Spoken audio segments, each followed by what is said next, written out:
Arusha, petite ville du nord-est de la Tanzanie, située à 750 km de Kigali, la capitale du Rwanda.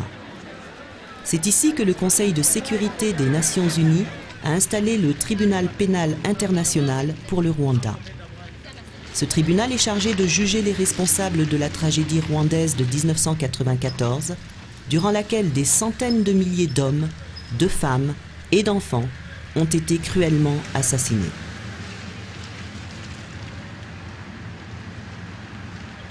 La chambre 1 du tribunal pénal international. Vincent Rutaganira est l'une des 82 personnes accusées par le tribunal depuis sa création.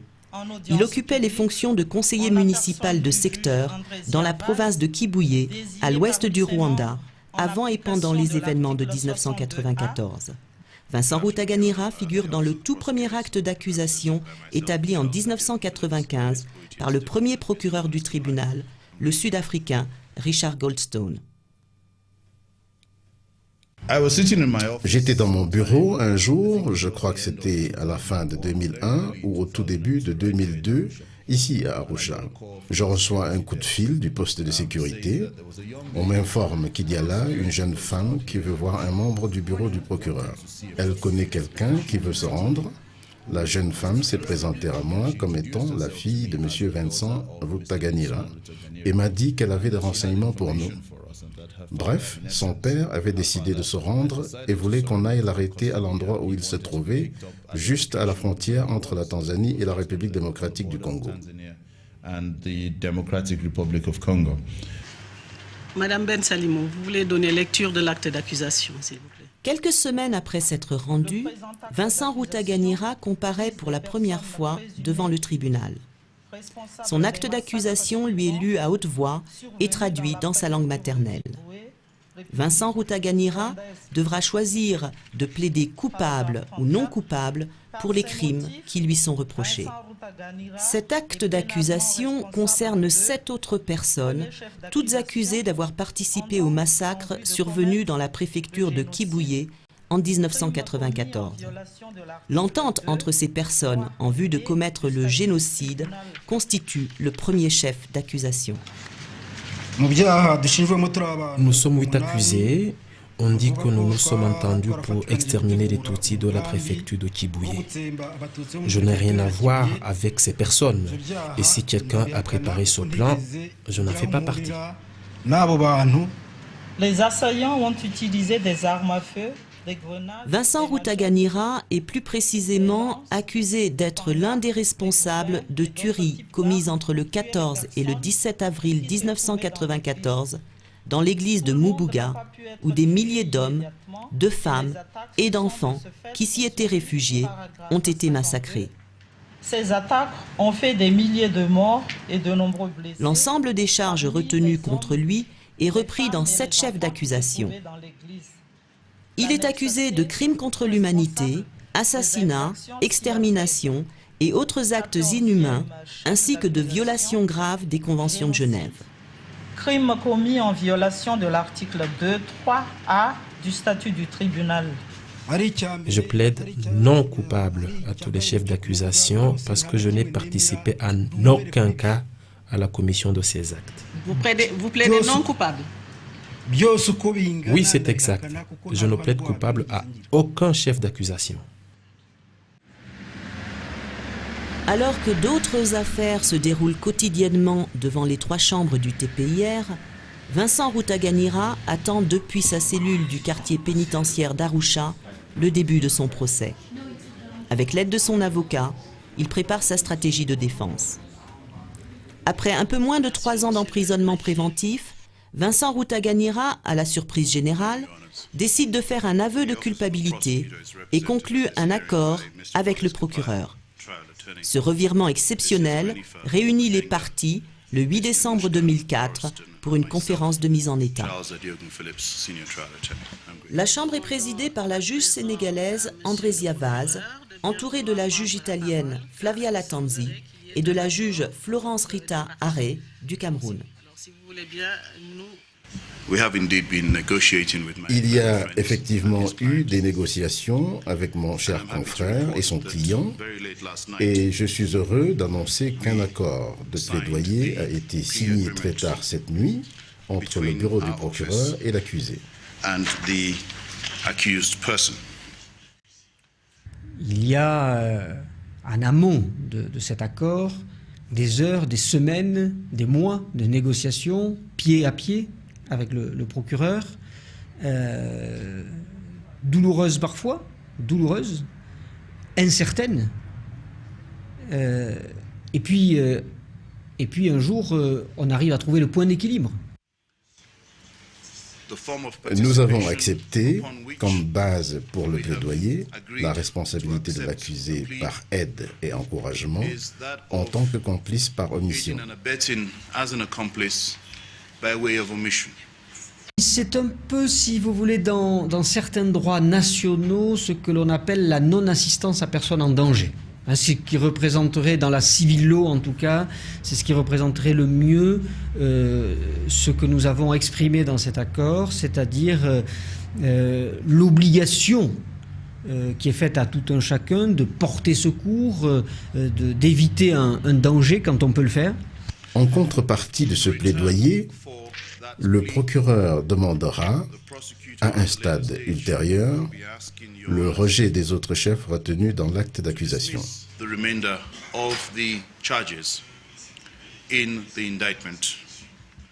Donc si vous voulez, c'est ça, la négociation, c'est le procureur qui abandonne un certain nombre de chefs d'accusation, et vous imaginez que ça ne se fait pas sans difficulté.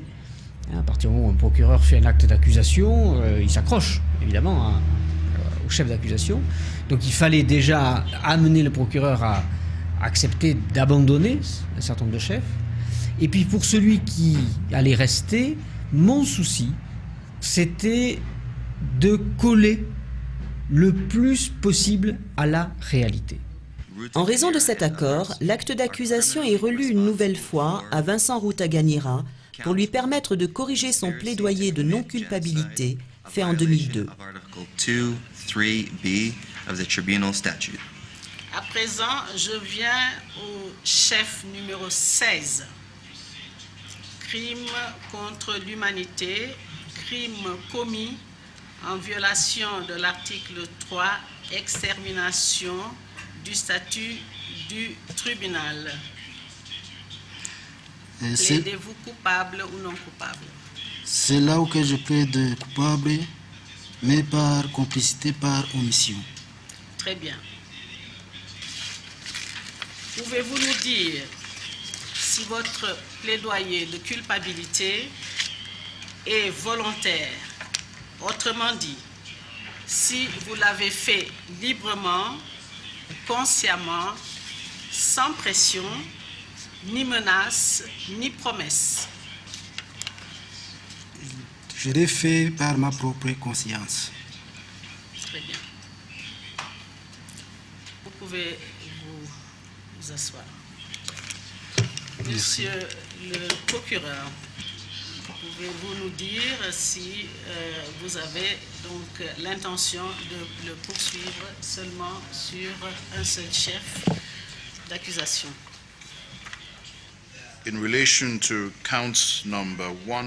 Quant aux chefs 1, 14, 15, 17, 18 et 19, tels qu'ils sont contenus dans l'acte d'accusation du 29 avril 1996, le procureur demande, Madame la Présidente, qu'ils soient rejetés et que M. Rutaganira en soit acquitté. Je vous remercie, Madame la Présidente.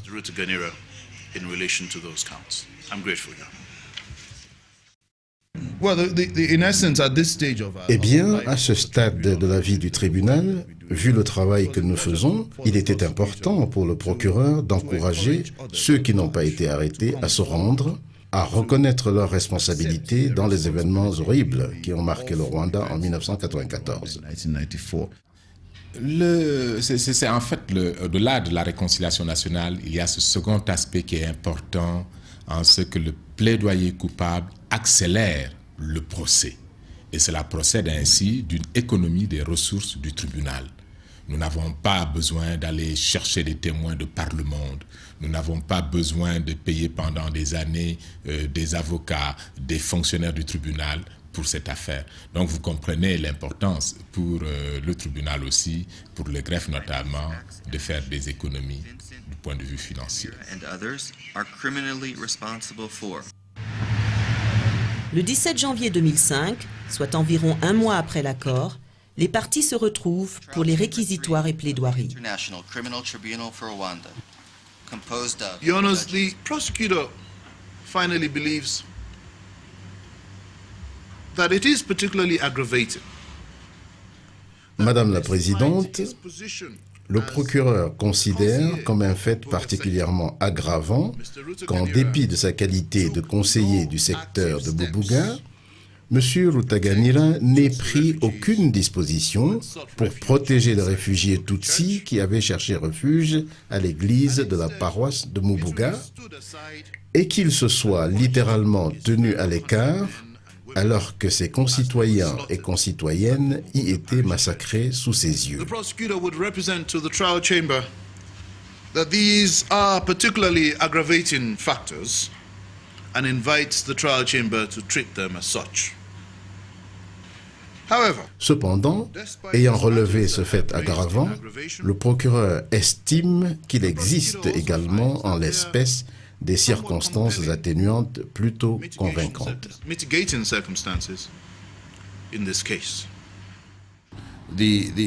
L'accord de plaidoyer est un accord conjoint. Si j'ai invoqué des circonstances atténuantes, comme le ferait un conseil de la défense, c'est que nous nous sommes aussi mis d'accord sur ce point. J'ai relevé des facteurs aggravants, mais aussi d'importantes circonstances atténuantes en faveur de M. Rutaganira, parce que nous nous sommes entendus sur les éléments entourant la présente cause. Pour des mesures de sécurité, l'accord signé par le procureur et la défense est confidentiel. Cependant, Maître Roux en dévoile une partie au public en faisant la lecture de 2 chapitres. Pour des strictes raisons de sécurité. Vincent Rutaganira reconnaît avoir vu, avant l'attaque lancée entre le 14 et le 17 avril 1994 environ, les assaillants qui ont attaqué les réfugiés Tutsis à l'église de Mubuga se rassembler au carrefour situé devant sa maison, sur la route reliant Kibuye et Gishiita, à quelques 500 mètres de l'église. Dans la civil law, vous le savez, pour que quelqu'un soit coupable de non-assistance à personne en danger, c'est quelqu'un qui aurait pu sauver quelqu'un d'autre sans danger pour lui-même. Voilà. Et là, nous avons expliqué au juge que justement, Vincent Rutaganira était dans une situation de contrainte, de danger. Et donc il fallait trouver, je dirais, la juste mesure, hein, en disant il y avait un danger, c'était la contrainte, mais ça n'était pas ce que nous appelons en droit une excuse absolutoire. Le danger n'était pas tel que ça l'empêchait totalement d'agir. Voilà un petit peu ce sur quoi nous nous sommes mis d'accord. Il y avait un danger, c'est une circonstance atténuante, mais ça n'était pas une excuse absolutoire. La défense souhaite maintenant que la Chambre entende 3 témoins sur la moralité de l'accusé, 3 témoins sur les circonstances atténuantes dont, selon nous, doit bénéficier l'accusé Vincent Rutaganira. Je vous remercie, Madame la Présidente. 2 des 3 témoins qui vont comparaître préfèrent garder l'anonymat lors de leur témoignage. Les caméras du tribunal, qui enregistrent la totalité des débats, ne filment pas leur visage pour qu'ils ne puissent être reconnus par le public. Pouvez-vous expliquer au tribunal ce qui s'est passé à ce moment-là?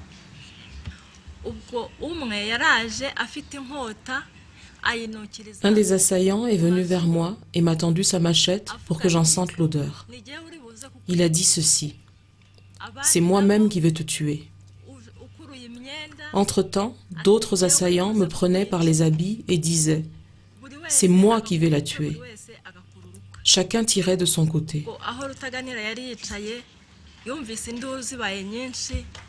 De l'endroit où se trouvait assis Rutaganira, il a entendu les cris et a eu la curiosité de voir ce qui se passait.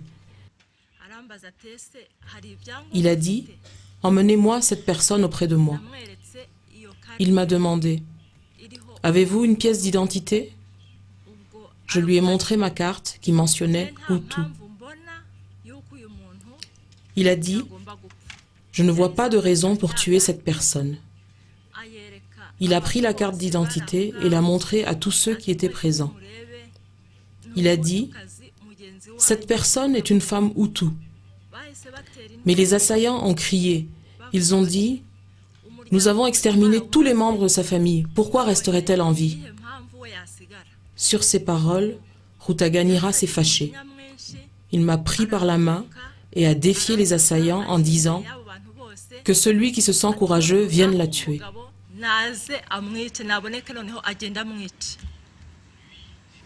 Est-ce que vous diriez que c'était un homme droit? Un jour, il s'est fait ceci. J'avais une parcelle dans un centre et lui avait négocié, avait fait un projet d'adduction d'eau qui a été accepté et il fallait l'emplacement du robinet public et aussi d'une place pour la population afin de faire la lessive. Ma parcelle a été choisie dans l'intérêt de la population au détriment de mes intérêts propres alors que j'étais son ami. Madame le témoin, pouvez-vous dire à la Chambre depuis combien de temps vous êtes mariée avec Vincent Rutaganira? Je suis mariée depuis septembre 1973. Combien d'enfants avez-vous avec Vincent Rutaganira? Nous avons 9 enfants. In essence, Mrs. Rutaganira, En fait, Madame Rutaganira, si je puis l'appeler ainsi, était un témoin à charge. Elle était même un de nos principaux témoins contre son mari. Elle ne l'avait pas vu faire des choses, mais elle pouvait nous dire avec qui il était au moment des faits et quelles avaient été ses allées et venues. Quand M. Rutaganira a décidé de plaider coupable, il a également informé le procureur que son épouse témoignerait de sa moralité. Nous avons accepté. Et son épouse n'avait pas d'objection à comparaître comme témoin de moralité. Avec qui les Tutsis, il n'avait pas de problème. On se partageait tout. On s'invitait dans les noces, dans les différentes festivités. On se donnait aussi des vaches. Faire la démarche de venir au tribunal d'Arusha, dire je viens être témoin de moralité pour mon mari et je reviens après, je pense que ça prouve la profondeur de cette femme. Et je pense que par rapport au travail qu'elle fait elle-même de réconciliation dans des associations de femmes, je pense que ça aurait été très utile. Et je crois que pour lui, pour son chemin à lui, cette présence était capitale. Il est temps de conclure. C'est toujours un moment difficile pour l'avocat. Toujours un moment difficile de se taire. L'avocat se demande s'il a tout dit, s'il en a fait assez pour son client et pour éclairer la Chambre. Je vous demande de valider cet accord, tant sur les faits que sur la qualification que nous avons retenue. Je vous demande de rester dans cette fourchette de peine. Et c'est le seul point sur lequel, vous l'imaginez, nous ne sommes pas tout à fait d'accord avec le bureau du procureur, tandis qu'il vous demande 8 années, la défense estime que la peine ne devrait pas être supérieure à 6 années. On a reproché au bureau du procureur de pratiquer une justice de type gachacha. On nous a dit, Il s'agit de génocide, de crimes horribles qui choquent la conscience de l'humanité. Comment avez-vous pu négocier et recommander une peine de 6 à 8 ans? Si nous avons pu le faire et recommander une peine aussi légère, c'est que la preuve que M. Rutaganira était à l'avant-garde de la planification du génocide à Kibuye n'existait pas. L'intéressé se trouvait tout en bas, au niveau du fantassin de simples soldats. Deuxièmement, les éléments de preuve à sa charge étaient tels qu'ils n'auraient pas représenté grand-chose au regard des chefs d'accusation. Je vous demande d'appliquer le bas de la fourchette de la peine envisagée et de dire que l'accusé Vincent Rutaganira ne sera pas condamné à une peine supérieure à 6 années, dont devra être déduite la peine déjà effectuée en détention préventive. Ce qui s'est passé autour de l'affaire Vincent Rutaganira, au niveau de la tragédie, c'est petit, c'est une petite goutte d'eau, mais elle est importante. Elle est importante et il faut faire confiance dans ces chemins de réconciliation. C'est un des chemins de réconciliation qui a été rendu possible par la justice pénale internationale. Qu'il me soit permis de vous dire l'émotion qui a été la mienne en voyant ces jours derniers un homme qui non seulement s'était mis debout, mais qui s'est remis en marche. Je suis certain qu'un jour cette marche amènera Vincent Rutaganira jusqu'à l'église de Mubuga et que le croyant qu'il est profondément ira dans cette église et s'agenouillera pour prier pour les victimes qui y ont trouvé la mort. Ainsi, cet homme aura accompli son destin. Mesdames les juges, Madame la Présidente, je vous confie Vincent Rutaganira.